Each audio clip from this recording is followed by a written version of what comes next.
सूचना केवल हमारे विचार हैं, वित्तीय सलाह नहीं। निर्णय लेने से पहले खुद शोध करें। किसी भी लाभ या हानि के लिए हम उत्तरदायी नहीं हैं। आज हम देख रहे हैं एस्कॉट्स कुबोटा लिमिटेड के 2024-25 Q4 की consolidated financial performance. Starting with the sales, पिछले क्वार्टर से सेल्स में -17% का डिक्रीज हुआ है, मगर कंपनी ने पिछले साल के मुकाबले 17% का सेल्स इंक्रीज रिपोर्ट किया। Expenses -17.5% quarter on quarter decrease हो गए हैं, जो साल भर के 18% के राइज के साथ अलाइन करता है।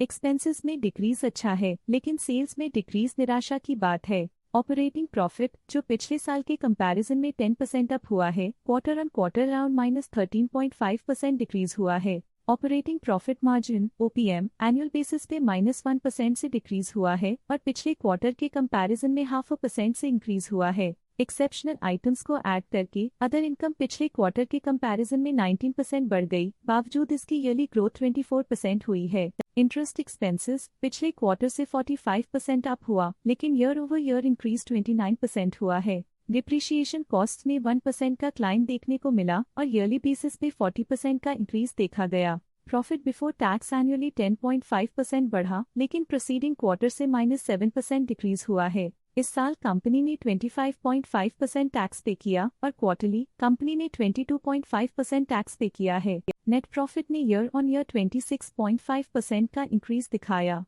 लेकिन लास्ट क्वार्टर से -1% का कंट्रैक्शन हुआ है। इस क्वार्टर के दौरान कंपनी का परफॉर्मेंस इतना अच्छा नहीं रहा।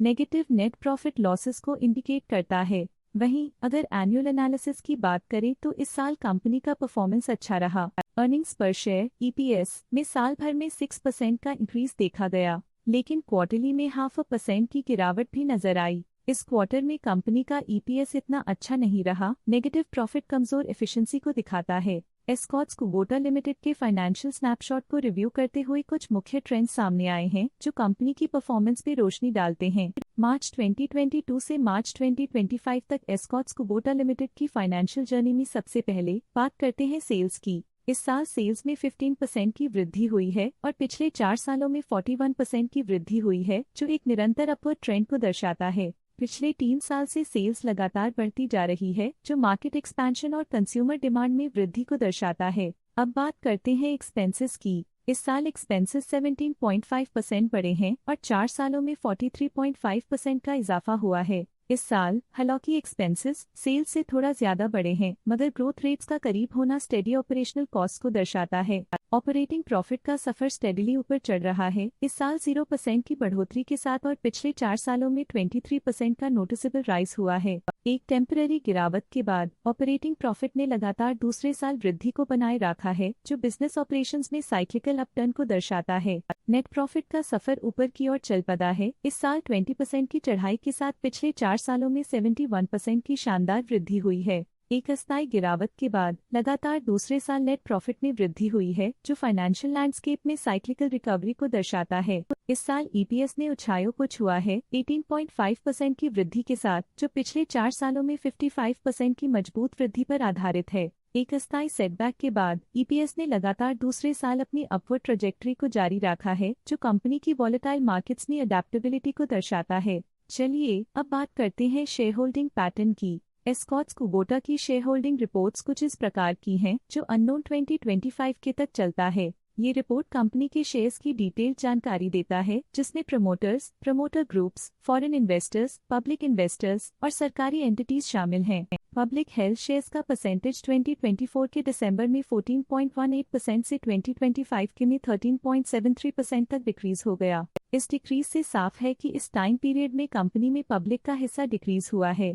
जब कंपनी के शेयर्स का अधिकतम हिस्सा प्रमोटर्स, FII, DII या गवर्नमेंट के पास होता है, तब ये माना जाता है कि कंपनी मजबूत हाथों में है, जो स्थिरता और मजबूत समर्थन को दर्शाता है और इस मार्केट की स्थिरता बनी रहती है। DII डोमेस्टिक इंस्टीट्यूशनल इन्वेस्टर्स ने अपना शेयर होल्डिंग दिसंबर 2024 में 10.2% से 2025 में 11.34% तक इंक्रीज किया। ये बताता है कि डोमेस्टिक इंस्टीट्यूशंस ने कंपनी में अपना इंटरेस्ट 1.14% तक इंक्रीज किया है। फॉरेन इंस्टीट्यूशनल इन्वेस्टर्स की शेयर होल्डिंग में थोड़ा डिक्रीज आया 2024 के दिसंबर से 2025 के में। जो दिखाता है कि फॉरेन इंस्टीट्यूशंस ने अपने स्टेक को क्वार्टर टू क्वार्टर -0.68 से डिक्रीज किया है, जिसे पता चलता है कि उन्होंने अपनी इन्वेस्टमेंट्स को पुल बैक किया है। ये था कंपनी का करंट शेयर होल्डिंग पैटर्न। अब नजर डालते हैं एस्कॉट्स कुबोटा के स्टॉक रिकमेंडेशन पे। लॉटस स्टॉक का करंट प्राइस 3,537.4 रुपीस चल रहा है। जियोजित फाइनेंशियल सर्विसेज ने स्टॉक की होल्ड रिकमेंडेशन दी थी। उन्होंने स्टॉक का टारगेट प्राइस 3,249 का अनुमान लगाया था। रिकमेंडेशन के समय स्टॉक का प्राइस 2,961 चल रहा था, जो करंट प्राइस से 7.6% डाउन है। EMK ग्लोबल फाइनेंशियल सर्विसेज ने स्टॉक की बाय रिकमेंडेशन दी थी। उन्होंने स्टॉक का टारगेट प्राइस 4,000 का अनुमान लगाया था। रिकमेंडेशन के समय स्टॉक का प्राइस 3,128.25 चल रहा था, जो करंट प्राइस से 32.3% अप है। आनंद राठी ने स्टॉक की बाय रिकमेंडेशन दी थी। उन्होंने स्टॉक का टारगेट प्राइस 3,900 का अनुमान लगाया था। रिकमेंडेशन के समय स्टॉक का प्राइस 3,128.25 चल रहा था, जो करंट प्राइस से 29% अप है। मोतीलाल ओसवाल ने स्टॉक की होल्ड रिकमेंडेशन दी थी। उन्होंने स्टॉक का टारगेट प्राइस 3,560 का अनुमान लगाया था। रिकमेंडेशन के समय स्टॉक का प्राइस 3,636 चल रहा था, जो करंट प्राइस से 1.3% अप है।